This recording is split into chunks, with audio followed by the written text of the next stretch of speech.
hanging out here with Jason Simmons. Make sure to come back later in the week. I did a second one, actually, after Christmas. I did one with Tyler Thompson where we actually walk around one of the TQ midgets. Really nice clip. I knew you were going to like that. Jason Simmons started racing himself. He says he was old at the time, but he was 23. It was back in the end of 2006. Ran a small block super at the end of the season. Built his own car the next year. Ran from 07 to 2015. Let me see. 3 wins, I believe. Was it 3 or 4? 3. 3 wins over that time. Then his focus changed to get his son Tyler Thompson involved. And, of course, now his daughter Savannah is running. She's 10 years old. So you talk about a guy who's been around. And also we're going to talk about, for some of you guys out there, about what it's like to look for a car owner and what a car owner actually looks for, because obviously Rocky Warner drove small block and big block modifieds for him this past season. First of all, how we doing? And we got a brand new Bicknell we're leaning on. Yeah, I'm good, Doug. How are you? Good. When did we get the Bicknell? Actually, it got dropped off today to me. I had some friends out Buffalo area bring it down to me, and it was ready on Friday. They picked it up, and they got some time to bring it out to us today. What's the plan for this particular car? This one's going to get taken over to powder coat this week, and as soon as we get it back, it's going to get put together to go to Florida and race, Volusia and whatnot. With Rocky? Yeah, with Rocky. So it'll be a big block then? Yes, big block. Yep. And we saw the 358 in the other room. Yep. Is that going to be Tyler next year or Rocky or maybe both? Rocky's going to pretty much do our dirt program. We got our short track Super Series car with a big small block we're putting together. We have this big block. Yeah. So we're gonna have 3 dirt cars out of here. The main focus on the dirt end is going to be Rocky again. Okay.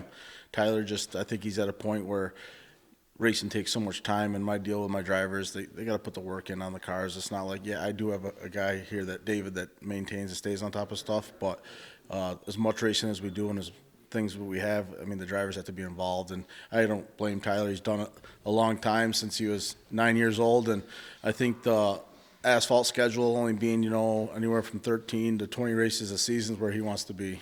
Okay, and obviously he's got a business and everything, so he needs to stay focused and can't be out here all the time doing this stuff and still have some sort of a life. So when did you decide to go to the car owner role rather than drive yourself? When I got started back in the small blocks, it was I know you did an interview with Jay Andrews. He ended up selling me a car, and that was the 06 car that you rode. Okay. Yeah, no, he sold me a car after I had already been racing. I want to say it was 2012. We got together. I teamed up with him, and that was where I was first an owner and teammate to Jay, and he drove for me. And our first race together, he got a win, and it was a lot of fun, And throughout those years from 2012 on, we got a classic win. I brought a couple other drivers along, Barry Kingsley, Jeremy Pitcher. They did the asphalt stuff with me. We had a lot of fun. But, coming towards my end around 2015, I was doing a lot of racing with my son Sean and Tyler, karting. We were traveling all over. It just got to be too much to do everything right. So what do you look for? This is the main thing I wanted to talk to Jason about. Because every driver, well, not every driver, but a lot of drivers reach a point where their ability exceeds their wallet. And I think Rocky Warner is a perfect example of that. So what do you look for in somebody who's going to drive for you? It's just the way I click and like the chemistry. Like, Danny Kay and me have been doing stuff for years. He's driven karts for me, still drives go-kart for me. He's driven dirt. We did Syracuse together. Jay Andrews, great friend, kind of just fell together, and we had a lot of fun. It's just not even, it's not just the racing end and at the tracks, how we click off the track, hanging out, just having laughs, having fun. I mean, we're serious about it and all that, and I do take this serious. I'm pretty heavily involved in racing. And I just want to have, if I'm going to spend the time and the money to do it, I want to enjoy it, on both ends. And obviously, their ability to come up here and get the work done in the shop is obviously huge, right? That is huge. I mean, Danny, when he was running our sportsman car and stuff, he would house it at his house, and he's a guy that will jump in. He didn't know a lot of things. He had some background to it, but he's not afraid to ask questions, talk to people. He got things right. He got that car prepared. Jay and his crew did the same thing with the small block. Me and my crew, everybody kind of had their own job and position, and that's the key to being successful, I believe, in racing. Well, how much does Rocky work on the car during the week? Because obviously he's pretty far away. Yeah, so what we do with Rocky, because we're so busy with our asphalt schedule, we'll usually keep like the 358 here because we don't run that as much. He'll keep like the big block or our Utica car because that's our full-time track down there with him. I give him a truck or trailer, and he takes care of that right at his house throughout the week. Okay, so it's his job to maintain the car, look it over and say, okay, Jason, we broke the rear end or whatever, and there you go, right? Yeah, we always get together, see what we might need or what we need to kind of keep up maintenance on. He runs it by me, we'll get it. It works well. David gets my daughter's slingshot together. We'll meet at Utica on Fridays and have a blast, and then we decide throughout the season if things are going good and the equipment's there and ready. We'll go hit a lot of travel.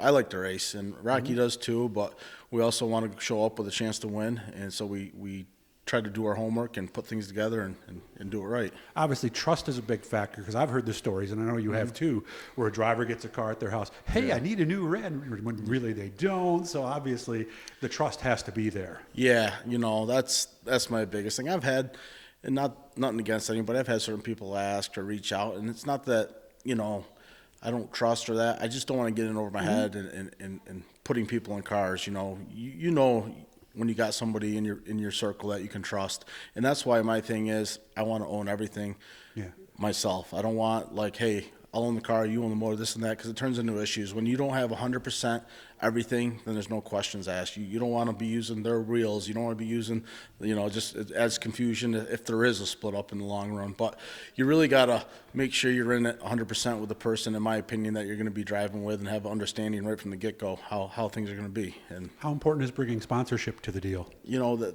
sponsorship, I've never been huge to go ask anybody. It's just I look at it differently for people. I have a few businesses myself, and people ask me, and I feel bad that I can't help a lot of people and don't, because I have such a big thing going with my racing. I don't like to, might mention it, or a lot of people have mentioned to me that I do business with outside of racing. So those are the only ones I'll go with. But Rocky has a pretty good following. He has a lot of sponsors that want to go along with him, and he does a good job at that.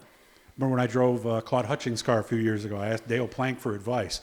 I said, what's the number one thing I need to do here? He goes, do you want to drive the car again? I said, yes. He goes, bring it back like you took it out. There is something to be said for that, right? That's huge. That really determines how much racing you can do in a season. That's another thing I try to look for in drivers. You don't want a guy that's going to go out there and drive over his head. You want a guy that if he's got a fifth place car, he's just going to bring it home fifth place. Right. Don't wreck it going for fourth. Exactly. It's hard to do sometimes. Younger guys like Tyler, they still got to install that in them. Guys like Rocky understand it. He'll come in, be pissed off, and do it. It makes him work harder to be better for the next week if he doesn't have that good run. But that's how you get the wins. Last question, because we're running out of time here fast. What percentage, and I'm not asking the percentage that Rocky gets, but what is the range of percentages that a driver usually gets, and do they get more if they win? Yeah, there's a lot of different ranges.